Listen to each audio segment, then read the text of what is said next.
Boa tarde, pessoal. Vamos dar início ao nosso vídeo de 20 minutos.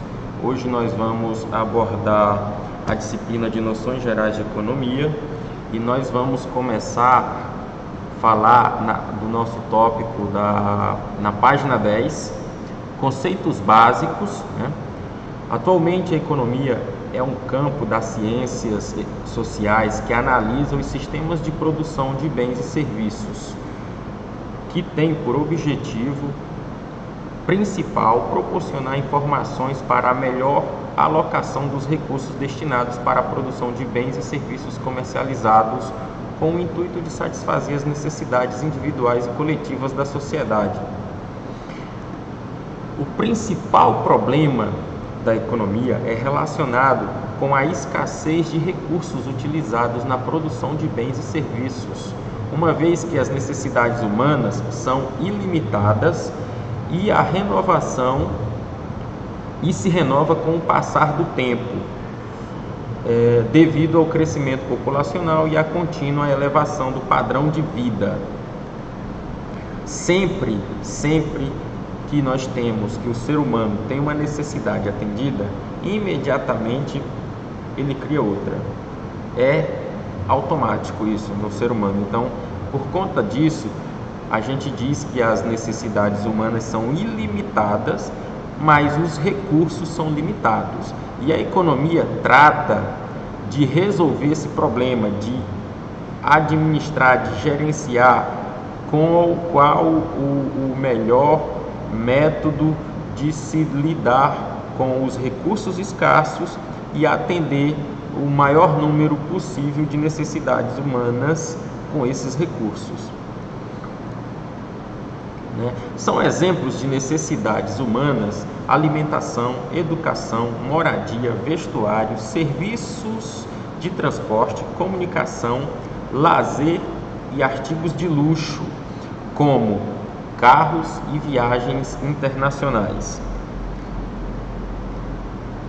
Em decorrência da escassez dos recursos naturais, toda a sociedade deverá escolher a melhor forma de alocar os recursos produtivos disponíveis para a produção de bens e serviços, devendo responder às três questões principais, que são as seguintes: o que produzir, como produzir e para quem produzir. Essas são as principais questões que a economia visa responder, né?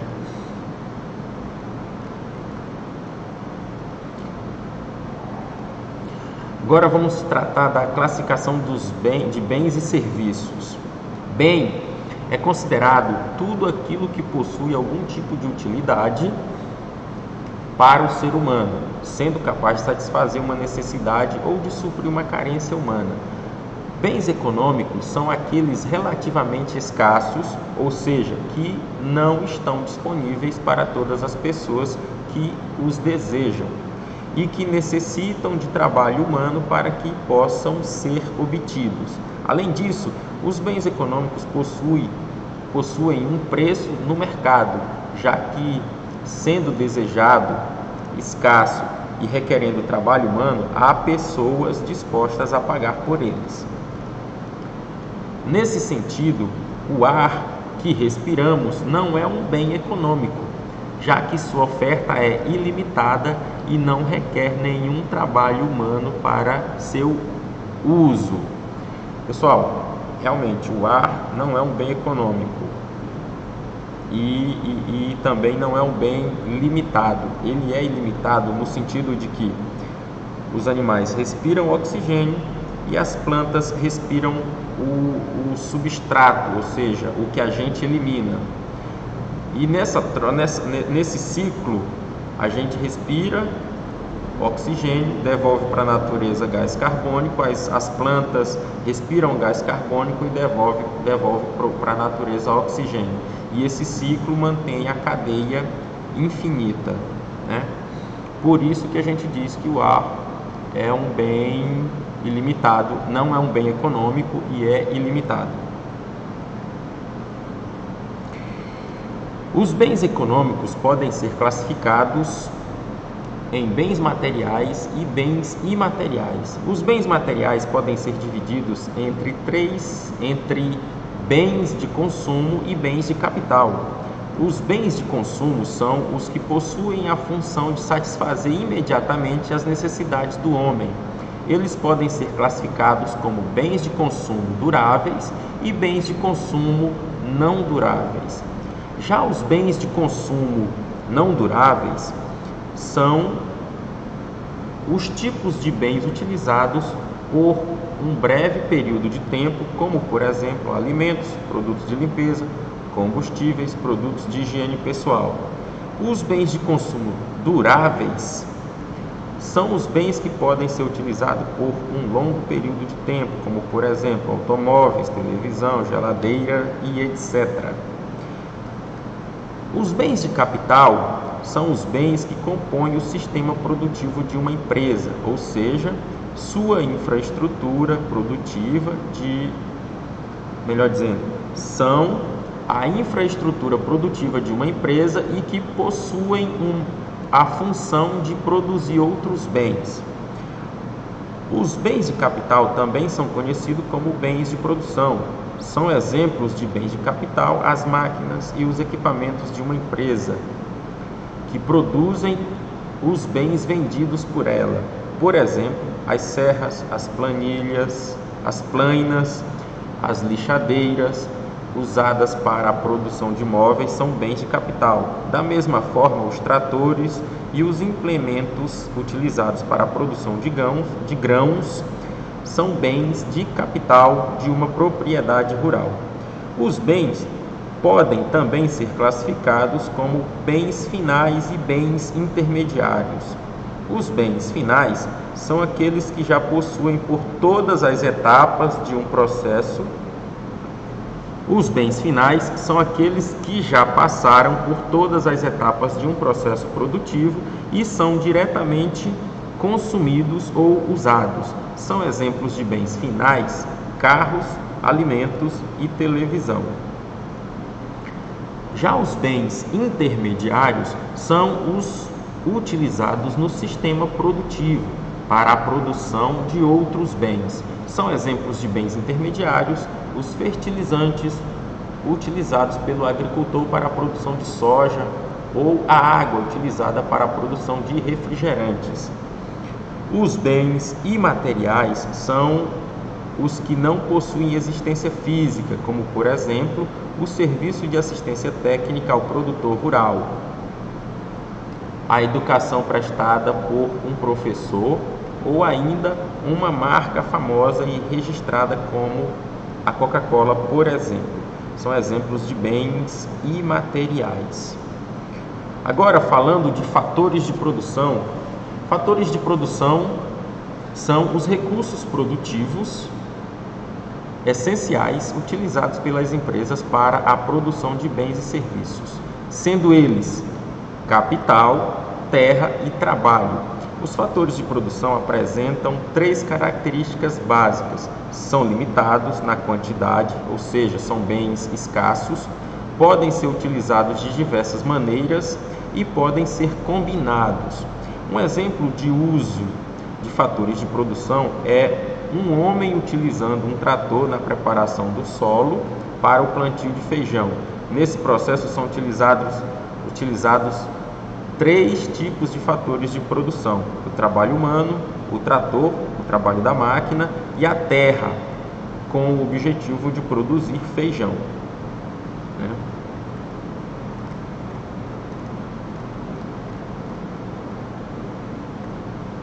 Agentes econômicos. Vamos falar dos agentes econômicos. As famílias ou unidades familiares, as empresas ou unidades produtivas e o governo são considerados os agentes econômicos de uma sociedade. A principal função desses agentes é garantir o funcionamento do sistema econômico, ou seja, da economia que produz bens e serviços para satisfazer as necessidades da sociedade. As famílias. Em um sistema econômico, as famílias devem consumir os bens e serviços que são produzidos. Além disso, tem a função de oferecer os seus recursos produtivos para as empresas, que na maior parte das vezes consistem na força de trabalho, mão de obra. Basicamente, as famílias são os consumidores finais, mas também são os fornecedores de mão de obras para as empresas.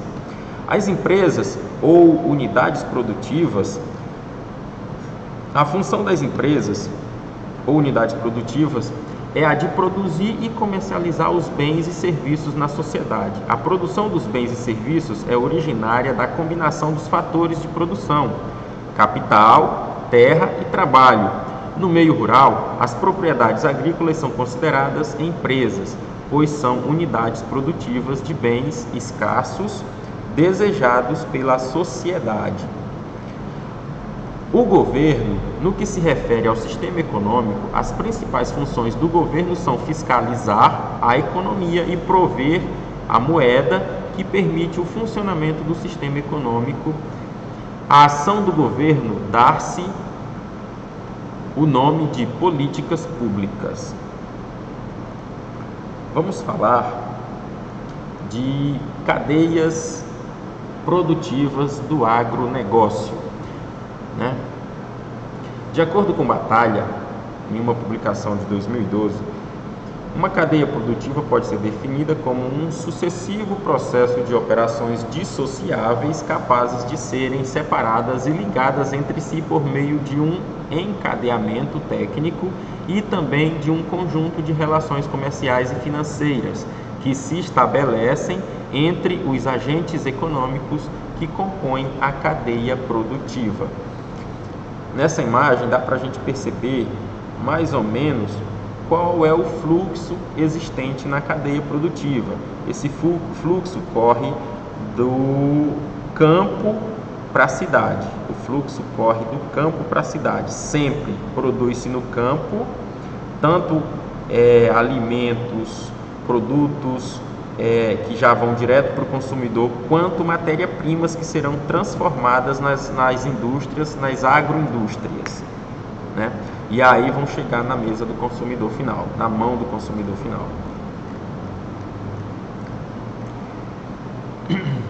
Por meio do estudo das cadeias produtivas do agronegócio brasileiro, é possível a análise dos diferentes tipos de estratégias adotadas pelos agentes econômicos, dos problemas de relacionamento entre os agentes econômicos que compõem a cadeia produtiva, como, por exemplo, a definição dos valores de contrato entre o produtor rural e a agroindústria, dos problemas estruturais da cadeia produtiva, como, por exemplo, a questão da logística de entrega da matéria-prima ao produtor rural, do produtor rural até a agroindústria.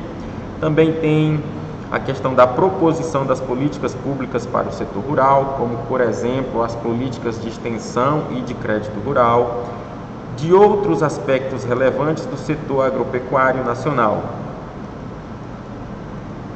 Nesse gráfico, que vocês podem visualizar, é possível perceber como funciona a cadeia produtiva de carne bovina. Que aí você começa com a produção de insumos, que é feito pelas indústrias, né? Que aí entra indústria de defensivos agrícola, indústria de alimentação, de nutrição animal e a indústria de genética animal. Aí vem depois, na sequência, a produção animal, aí na sequência tem os frigoríficos, e aí ele se divide em duas ramificações: aquele que produz exclusivamente para o mercado externo e também produz exclusivamente para o mercado interno. Aí tem as duas divisões: aquele que faz tanto para o mercado externo e interno e aquele que faz exclusivamente para o consumidor final, mercado interno, né? Os frigoríficos, eles também produzem subprodutos comestíveis e subprodutos não comestíveis, né? E no consumidor final, ali se divide em supermercados, açougues e boutiques. As boutiques aqui, pessoal, entra na parte dos subprodutos não comestíveis, que é aqueles produtos derivados de couro, por exemplo. Aí vocês podem ver um gráfico que mostra como é o esquema da cadeia produtiva de carne de aves. É muito semelhante ao esquema da cadeia produtiva de carne bovina, com pequenas diferenças, né? Tem mercado interno, tem mercado externo também, como lá na carne bovina também, né? As cadeias produtivas, elas contam, pessoal, as cadeias produtivas contam com um emaranhado, um conjunto de negócios funcionando juntos, um dando suporte para o funcionamento do outro, por isso que se chamam cadeia, né? Um produz, o outro pega isso que já foi produzido, a outra parte da cadeia pega aquela matéria que já foi produzida e transforma novamente, a outra pega aquela matéria e trata da distribuição, a outra parte da cadeia produtiva, e no final tem aquelas lojas, os supermercados e as lojas que levam esse produto dessa cadeia produtiva até a mesa do consumidor, até as famílias, até as residências e a mesa do consumidor final, tratando de alimento, né, até a mesa do consumidor final, né? Em suma, as cadeias produtivas agropecuárias apresentam uma estrutura padrão, composta basicamente por 5 grupos que são a indústria de insumos, os produtores agropecuários, a indústria de processamento, a que a gente pode chamar de agroindústria, o setor de atacado e varejo e o consumidor final, né? Aqui no setor de atacado e varejo estão as redes de distribuição, as lojas, né, os supermercados, e o consumidor final, voltando novamente aqui para as famílias que consomem o produto final, né?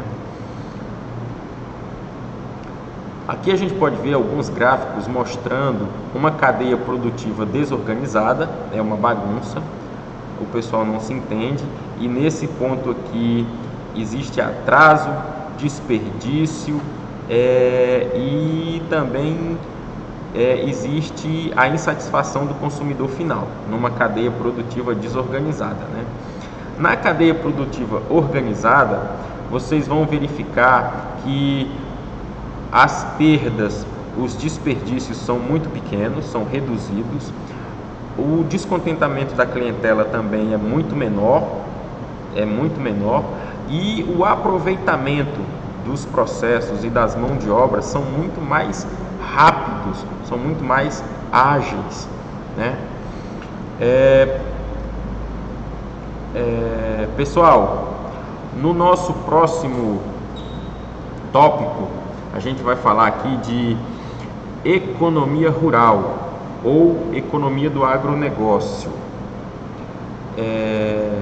A economia rural ou economia do agronegócio é um campo de estudos da economia voltado principalmente para a análise das atividades econômicas relacionadas no setor agropecuário e agroindustrial, propriamente dito, o agronegócio, né? Essa cadeia produtiva incorpora todos os serviços de apoio à pesquisa e assistência técnica, processamento, transporte, comercialização, crédito, exportação, serviços portuários, distribuidores e consumidor final. O valor agregado do agronegócio, também chamado de complexo agroindustrial, passa obrigatoriamente por 5 mercados: suprimentos, produção, processamento, distribuição e consumo final. Esses são os 5 mercados que envolvem o complexo agroindustrial ou o agronegócio, podemos dizer assim, né? E cada um desses 5 segmentos, 5 mercados, tem uma importância gigantesca para o agronegócio. Pessoal, eu vou encerrar aqui a nossa aula. No nosso próximo encontro, nós vamos abordar